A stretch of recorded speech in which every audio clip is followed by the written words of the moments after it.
गणेश नाईक आणि शिंदे सेनेमध्ये वाकयुद्ध सुरू आहे। भाजपने परवानगी दिली तर नामोनिशाण मिटवू असं म्हणत ठाण्यामधून गणेश नाईकांनी एकनाथ शिंदेंना आव्हान दिले। तर आम्ही बोललो तर विषय देशपातळीवर जाईल असं प्रत्युत्तर संजय शिरसाट यांनी दिलं आहे। भाजपने परवानगी दिली तर नामोनिशाण मिटवू असा इशारा मंत्री गणेश नाईकांनी पुन्हा उपमुख्यमंत्री शिंदेंना दिलाय। 29 महापालिकांच्या निवडणुकीच्या निकालानंतर नाईक शिंदेंमधला वाद संपेल असं वाटत असतानाच पुन्हा वादानं तोंड वर काढलंय। नाईकांनी केलेल्या वक्तव्यानंतर आता पुन्हा राजकीय आखाडा सुरू झालाय। आम्ही जर बोलायला लागलो तर विषय देश पातळीवर जाईल असा इशारा शिरसाटांनी नाईकांना दिलाय। किल्ले कोणाचे नाहीत आणि भारतीय जनता पक्षाने आता परवानगी दिली ना यांचे नामोनिशाण साफ करणं मी आजपर्यंत बोलू पण काय आम्ही भारतीय जनता पक्ष शिस्तीचा पक्ष आहे म्हणून आम्ही आदेश मानतो।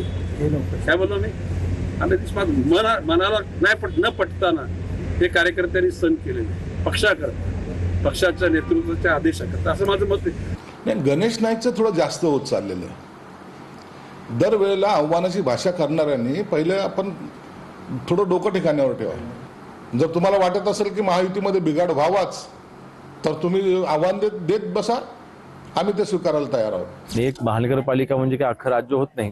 मला वाटतं थोडंसं त्यांनी स्वतःवर त्यावर घातलं पाहिजे। आमच्या नेत्यांवरती वारंवार जर कोण असं बोलत असेल तर नक्कीच मग शेवटी आम्ही शिवसैनिक आहोत आणि ते देखील मूळचे शिवसैनिकच आहेत। शिवसैनिक काय करू शकतो हे त्यांना व्यवस्थित माहिती आहे। शिंदेंवर केलेल्या टीकेनंतर ज्योती वाघमारेंनी गणेश नाईकांवर जोरदार हल्लाबोल केला। तुम्ही काय आमचं नामोनिशाण साफ करणार? त्यापेक्षा आधी स्वतःचं चारित्र्य साफ करा। अरे ज्यांच्यावरती बलात्काराचे गुन्हे दाखल आहेत, ज्यांच्यावरती विनयभंगाचे गुन्हे दाखल आहेत, जे स्वतःच्या मुलाला पितृत्वाचं नाव देऊ शकत नाहीत ना, त्यांनी आमच्यावरती बोलूच नये। गणेश नाईक अवकातीत राहा। भारतीय जनता पक्षाच्या नेत्यांना सुद्धा सांगायचंय की लवकरात लवकर या राजकारणातल्या भटक्या कुत्र्याची राजकीय नसबंदी करा। पक्षानं सूट दिली असती तर ठाण्यातही भाजपचा महापौर झाला असता असंही गणेश नाईकांनी म्हटलंय।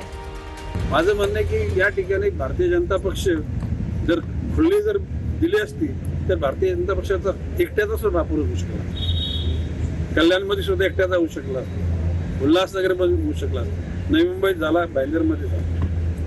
एकनाथ शिंदे साहेब सक्षम आहे प्रत्येकाला उत्तर द्यायला। त्यामुळे कुणी किती काही वल्गना केल्या तरी शेवटी गेल्या अनेक वर्षापासून धर्मवीर आनंद दिघे साहेबांचा ठाणे जिल्हा हा सक्षम करण्यासाठी आणि ठाणे जिल्हा हा शिवसेनेचा बालेकिल्ला हा सक्षम करण्यासाठी एकनाथ शिंदे साहेब आणि श्रीकांत शिंदे प्रयत्न करतात आणि आम्ही सोबत त्यांचे सहकारी सगळं आहोतच। तर निर्माण झालेल्या वादावर नाईकच अधिक बोलतील असं मुंबईचे भाजप अध्यक्ष अमित साटम म्हणाले। नाही आता ते गणेश नाईक साहेब त्यांनी जे काही वक्तव्य केलं असेल त्याच्याबद्दल स्पष्टीकरण तुम्ही गणेश नाईक साहेबांना विचारलं पाहिजे ना, मी त्याच्यावरती कसं बोलू शकतो? मी गणेश नाईकांच्या भूमिकेशी सहमत आहे। ठाण्याच्या निवडणुकीत सुद्धा साताऱ्यातल्या ड्रग्जचा पैसा मोठ्या प्रमाणात आला आणि त्या पैशाच्या ताकदीवर आणि दहशतीच्या बळावर ठाण्यामध्ये शिंदे गटानं बहुमत मिळवलं। दोन्ही पक्षांनी अशा प्रकारच्या भूमिका महायुतीला अडचणीच्या ठरणार नाहीत अशा घेतल्या पाहिजेत। शिंदे साहेब आणि गणेश नाईक साहेब दोघेही मोठे नेते आहेत। कोश्यारींना पद्मभूषण पुरस्कार जाहीर झाल्यानंतर संजय राऊतांनी सडकून टीका केली आहे। शिवरायांसह महाराष्ट्राचा अपमान करणाऱ्यांचा भाजपने सन्मान केला असं राऊत म्हणाले। तर काही छोट्या मनाचे लोक विवाद निर्माण करतायत असं म्हणत देवेंद्र फडणवीसांनी राऊतांना उत्तर दिलं आहे। दरम्यान कोणी प्रशंसा किंवा निंदा करावी यासाठी मी काम करत नाही असं कोश्यारींनी म्हटलंय।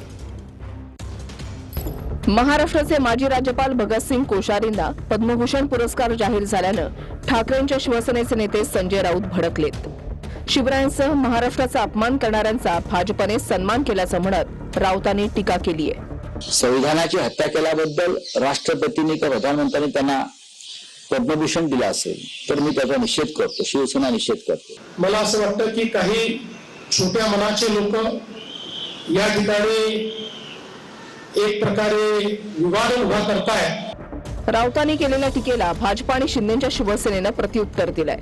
अशा पद्धतीची राजकीय टीका करणं हे काही योग्य नाही। ठीक आहे, संजय राऊत काय टीका करतात ना, टीका करण्याशिवाय मला आपण सांगा काही चांगलं संजय राऊत बोललेत कधी?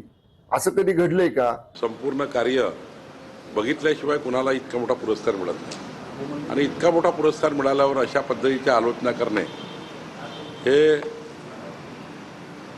बुद्धिभ्रंश झालेल्या लोकांचं काम आहे. राऊतांचं म्हणणं असं आहे की त्यांनी संविधानाची हत्या केली म्हणून त्यांना पद्मभूषण दिलं असेल तर त्यांचा निषेध करतो. संजय राऊत, मला सांगा, मी आता जे 3 इन्स्टंट सांगितले ते मला वात्रटिकेतून म्हणायचंय, संजय राऊत चोरांच्या उलट्या बोंबा, चोरांच्या उलट्या बोंबा आहेत संजय राऊतचं वक्तव्य. म्हणजे माननीय माजी राज्यपाल भगतसिंग कोश्यारी साहेबांना ज्या प्रकारे म्हणजे पद्मभूषण पुरस्कार देण्यात आलेला आहे, त्या निमित्तानं मी खूप खूप हार्दिक शुभेच्छा महाराष्ट्राच्या वतीनं, आमच्या वतीनं आम्ही देतो. तर कुणी प्रशंसा किंवा निंदा करावी यासाठी काम करत नसल्याचं म्हणत कोश्यारींनी पद्मभूषण पुरस्कार मिळाल्यानंतर प्रतिक्रिया दिली आहे. त्यांनाच पुरस्कार देऊन या स्वरूपाच्या शिवशाहू फुले आंबेडकर आणि संविधानवादी एकंदरीत विचाराच्या सर्व कार्यकर्त्यांचा अपमान या निर्णयाच्या अनुषंगाने झाला आहे. मैं कोई मेरी प्रशंसा करे, कोई मेरी निंदा करे, इसके लिए मैं काम नहीं करता. मैं संघ का स्वयंसेवक हूँ. मेरे लिए भारत माता सब कुछ है, उसी के लिए हम काम करते हैं, उसकी संतानों के लिए काम करते हैं और उसे करते रहेंगे. अब किसी को अच्छा लगेगा, किसी को बुरा लगेगा, तो उसमें मैं क्या कर सकता हूँ. मैं उनको धन्यवाद देता हूँ अगर उनको बुरा लगता है तो. चंद्रपूर महापालिकेमध्ये सत्ता स्थापनेसाठी हालचालींना आता वेग आलाय. ठाकरे सेनेचे 6, वंचितचे 2 आणि 2 अपक्ष नगरसेवक फडणवीसांच्या भेटीला गेले. उद्धव ठाकरे यांच्या भेटीनंतर नगरसेवकांकडून फडणवीसांची भेट घेण्यात आली. चंद्रपूरमध्ये महापौर कोणाचा होणार, भाजप की काँग्रेस, अशी चर्चा आता सुरू आहे. जरी भेटलं असं तरी हो आणि मला विश्वास आहे 100% महापौर हा काँग्रेसचाच या महापालिकेवरती बसेल. मला विश्वास आहे की जे घटक पक्ष आमच्या सोबत होते, मग उभाटा असतील किंवा वंचित असतील, या घटक पक्षावरती माझा विश्वास आहे आणि महाविकास आघाडीच्या ते सोबत राहतील. नाही, माझ्यासोबत चर्चा झाली, पण त्यांचा आग्रह असा होता की 2.5 वर्षाचं महापौरपद द्यावं. मी सांगितलं ते आमच्या स्तरावर हा निर्णय होणं कठीण आहे. तुम्ही जेव्हा मुख्यमंत्र्यांना भेटाल तेव्हा एकदा तुमची मागणी ठेवा.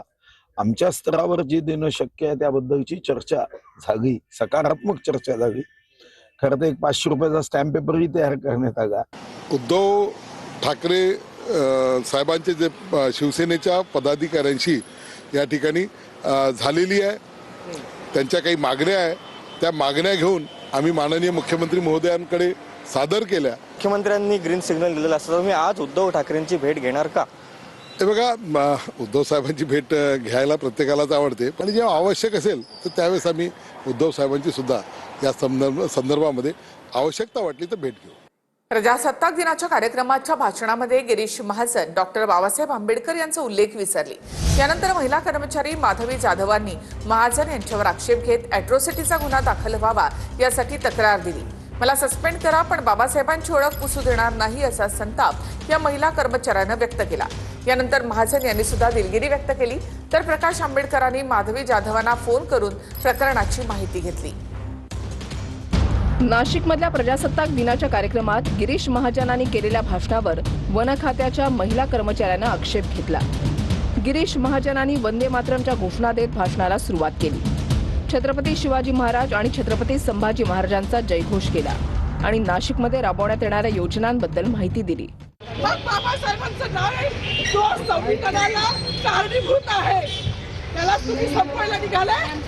मला मीडियाशी घेणं नाही मॅडम, मला सस्पेंड केलं. मी नारूचे गाड्या उपसी, मी माती काम करीन, पण बाबासाहेबांची ओळख पुसून येणार नाही. मला सस्पेंड करायचं करू शकता मॅडम. बाबासाहेबाला संपवायचं काम करायचं नाही. 26 जानेवारी 15 ऑगस्ट मध्ये मी नाही मानत, पण लोकशाही मॅडम, तुम्ही सुद्धा संविधानामुळे आहात. पालकमंत्री सुद्धा पालकमंत्री संविधानामुळे आहे. कोणताही जातीभेद नाही, सगळी समानता. ज्या लोक संविधानाला लोकशाहीला कारणीभूत नाही त्यांची नावं वारंवार घेतली गेली. मग जो संविधानाला कारणीभूत आहे तो प्रजासत्ताक दिनाचा जो मानकरी आहे त्याचं नाव भाषणात का नाही? काही नाही सर, मी स्टँड घेतलेला आहे, माझं सार्थक झालं. बाबासाहेबांनी पुन्हा पोहोचवले सगळ्यांपर्यंत आणि इथून पुढे मला तुमचं मार्गदर्शन मिळावं एवढीच इच्छा आहे, कारण मी ॲट्रॉसिटीवर ठाम आहे. हो, त्यांच्यावर ॲट्रॉसिटी टाकण्यात यावी. मी ही मागणी केली आहे. रितसर तो तक्रार अर्ज दिला आहे. आमचे शेकडोनी वकील कामाला लागले आहेत की ह्या प्रकरणात ॲट्रॉसिटी होते का, आणि जर झाली तर आम्ही सोडणार नाही. दरम्यान गिरीश महाजन यांनी या प्रकारावर स्पष्टीकरण दिलंय. आनंद होण्यात राहिला असेल असं नाहीये, पण तसा काही माझा कुठलाही हेतू नव्हता. कुठलाही माझा तसा हेतू नव्हता आणि त्याच्यामध्ये फक्त मी घोषणा दिल्या, भारत माता की जय, वंदे मातरम, शिवाजी महाराज की जय. बरोबर आहे. संभाजी भिडे यांनी शरद पवार यांच्यावर वादग्रस्त टीका केली आहे. शरद पवार म्हणजे राष्ट्रद्रोह असल्याची टीका संभाजी भिडेंनी केली. पवार म्हणजे महाराष्ट्राला आणि देशाला लागलेली कीड आहे असं संभाजी भिडे म्हणाले. शरद पवारांवर टीका करताना संभाजी भिडेंची जीभ घसरली आहे. शरद पवार म्हणजे राष्ट्रद्रोह असल्याची टीका भिडेंनी केली आहे. तर भिडेंनी केलेल्या वक्तव्यामुळे आता नवा वाद निर्माण होण्याची शक्यता आहे. पवारांचं वर्णन फक्त देशद्रोह पवार जातीवंत देशद्रोह बदमाश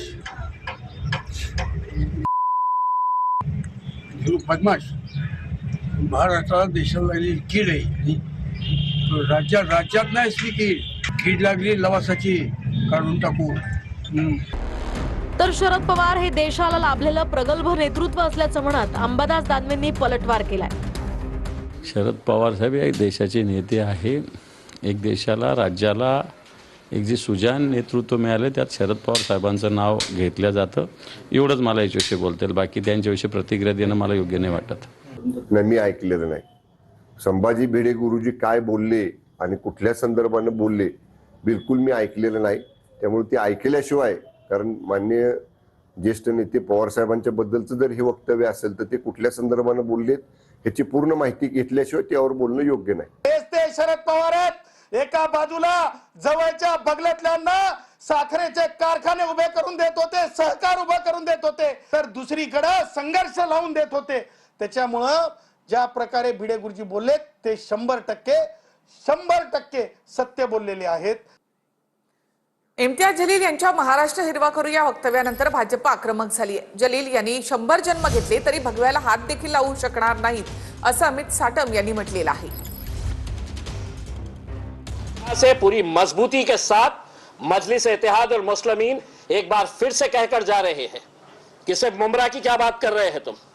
आने वाले वक्त के अंदर हम महाराष्ट्र के अंदर हम अच्छा खासा हरे रंग को फैलाएंगे. जलील सोडा, जलीलने पुढचे 100 जन्म जरी घेतले ना तरी तो या महाराष्ट्रातून आणि या हिंदुस्थानातून भगव्याला अजिबात हात सुद्धा लावू शकणार नाही.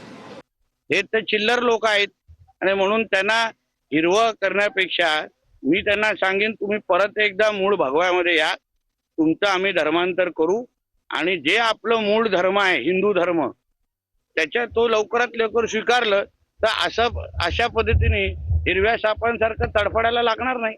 हिरवा रंग कोणाच्या मालकीचा नाही. हिरवा रंग म्हणजे निसर्ग आहे. हिरव्या रंगावर कोणाची मालकी नाही. महाराष्ट्रात हरित क्रांती झालेलीच आहे. त्याच्यामुळे तुमचा हिरवा रंग जो म्हणता राजकीय त्याच्याशी आम्ही सहमत नाही. तुमच्या विचाराशी, तुमच्या भूमिकेशी आम्ही सहमत अजिबात नाही. आपण बघतोय अनेक दिवसांपासून, अनेक वर्षांपासून MIM आणि भारतीय जनता पक्ष हे एकाच नाण्याच्या दोन बाजू आहे. कोणी भगव्याच्या अनुषंगानं बोलतंय, कोणी हिरव्याच्या अनुषंगानं बोलतंय. यांना केवळ लोकांची माथी भडकवणं एवढं त्यांचं काम आहे आणि ते करण्याकरता अशी बेताल वक्तव्य करतात. अंबादास दानवे काही दिवसात आमच्याकडे दिसतील असा दावा उदय सामंतांनी केलाय. तर सामंतांनी त्यांच्याकडे येण्याची प्रोसेस विस्तृतरित्या सांगावी असा टोला अंबादास दानवे यांनी लगावलाय. म्हणजे खरं तर आमच्याकडे याची प्रोसेस सुरू झाली त्यांची आता. म्हणजे आपल्या नेत्याला मी अतिशय विश्वासू आहे हे दाखवण्याचे प्रयत्न आहेत. पुढे दिवसात आमच्या सोबत असतील. दानवे पक्षात येणार शिवसेनेत? मी म्हटलं ना आमच्या सोबत असू शकतात. बोलणी सुरू झाली, ते सांगायचं असतं का बोलणी सुरू झाली. काय प्रोसेस असते जरा मला सांगितलं तर बरं होईल. उगाच कोणाची बदनामी करायची. तर प्रोसेस काय असते जरा मला सांगितलं तर बरं होईल. उदय सामंतांनी नेमकी काय प्रोसेस असते तुमच्याकडं आणि काय मी सुरू केली हे जरा सांगितलं विस्तृतरित्या तर बरं होईल असं मला वाटतं. आपण पाहूयात. संभाजी भिडेंचा बोलविता धनी कोण हे सगळ्यांना माहिती आहे असं अंकुश काकडे यांनी म्हटलं. भिडेंच्या बोलण्यानं पवारांची वैचारिक उंची कमी होत नाही असं अंकुश काकडे यांनी म्हटलंय. भिडेंनी अशा टीका करत राहावं, आम्ही त्यांना फारसं महत्व देत नाही असं काकडेंनी म्हटलंय. इतरही अनेक जणांबद्दल ते बोलले, हिंदू धर्माबद्दल देखील ते बोललेले आहेत. त्यामुळे अशा प्रकारची बरळ ओकण्यामध्ये त्यांचा हात कोणी धरणार नाही. आणि शरद पवारांवरती टीका करणं हा जणू काही माझा जन्मसिद्ध हक्क आहे, अशा पेहरावात ते पवारसाहेबांवरती अतिशय खालच्या पातळीवरती जाऊन टीका करतात. अर्थात ते टीका करतात, यांच्या पाठीमागचा बोलविता धनी कोण आहे हे जगाला माहिती आहे, महाराष्ट्राला माहिती आहे, देशाला माहिती आहे. त्यामुळे संभाजी भिडेंनी अशा प्रकारची टीका करीत राहावं. त्यांच्या टीकेला आम्ही फारशी महत्त्व देत नाही.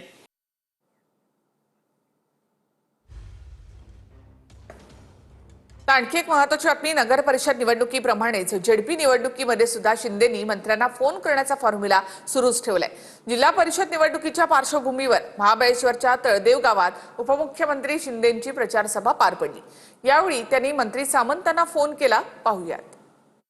उदयजी, मी आता इकडे गावी आलोय. गावी म्हणजे आपल्या प्रतापगडाच्या इकडे जिल्हा परिषदची निवडणूक आहे. आणि जेव्हा तुम्ही तिकडे गेला होता दावोसला, बरोबर आहे, तेव्हा तुमच्याशी बोललो होतो मी. आणि कौस्तुभ बोलले होते की बाबा तुमच्या भागातल्या लोकांसाठी 10,000 लोकांसाठी रोजगार आपल्याला साठी एक इंडस्ट्री आणायची म्हणून. तर काय त्याचं झालंय? साहेब, आपल्या आदेशाप्रमाणे 300-350 एकर जमिनीवर आपल्या या परिसरामध्ये उद्योग आणायचं फायनल झालेलं आहे. आणि त्याच्यातनं 7,000 ते 8,000 ते 10,000 पर्यंत युवक युवतींना रोजगार मिळू शकतो. त्याची प्रोसेस साहेब दावोसला आपण सुरू केली. आता आचारसंहिता संपल्यानंतर त्याची बैठक होऊन तो प्रोजेक्ट नक्की त्या परिसरामध्ये कुठे करायचा आहे त्याचं फायनलायझेशन होईल. पण तुम्ही सांगितलेल्या ठिकाणी हा MIDC मार्फत प्रोजेक्ट होणार आहे. चला. शिवसेनेचे मुंबईतील नगरसेवक उद्या कोकण भवनामध्ये जाणार आहेत. उद्या दुपारी 12 वाजता 29 नगरसेवक नोंदणी करतील. शिंदेसेना स्वतंत्र गटाची नोंदणी करणार आहे. बाळासाहेबांच्या स्मृतीस्थळावर अभिवादन करून नगरसेवक नोंदणीसाठी जाणार आहेत. सर्व नगरसेवक एकत्रित बसने कोकण भवनामध्ये जातील.